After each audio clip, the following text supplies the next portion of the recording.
আসসালামু আলাইকুম। আমরা কাঁঠাল দিয়ে নানান রকমের পদ রান্না করি। আজকে আমি কিছু কাঁঠাল কেটে ধুয়ে পরিষ্কার করে একটু ভাপিয়ে নিছি। এবার মিশ্রি বলে মিক্স করে নেব। কাঁঠাল মিহি করা হয়ে গেল। এই কাঁঠাল দিয়ে আমি কাঁঠালের কোপ্তা তৈরি করব। এবার কাঁঠালের মিশ্রণের ভিতরে আমি বেসন দিয়ে দিলাম। মাঝারি সাইজের চামচ আমি 3 চামচ দিয়ে দিলাম।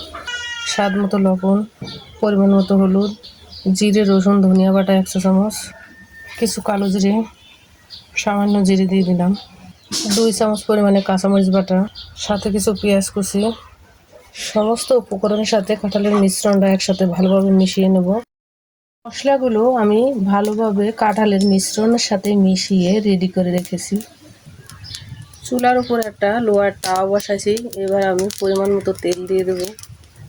তেল গরম হয়ে গেছে। এবার আমি দিয়ে দেবো কাঁঠালের মিশ্রণগুলো।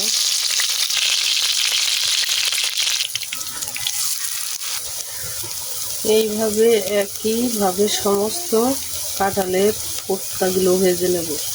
এবার উল্টিয়ে দেব। চুলার আঁচটা একদম লোতে রেখেই এই কাজটা করতে হবে। এই কাজটা যদি আমরা লোহার তাওয়ায় করি সবচেয়ে বেশি ভালো হবে, পুড়ে যাওয়ার ভয় থাকবে না। কাঁঠালের কোপ্তা বানিয়ে কমপ্লিট করে ফেললাম।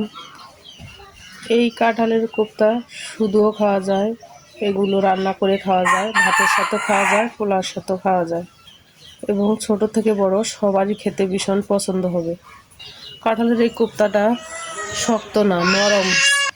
এভাবে যদি আমরা সবাই কাঁঠাল দিয়ে বিভিন্ন রকমের রান্না করে খাই, নানান রকমের পদ বানিয়ে খাই, তাহলে ভীষণ মজা হবে।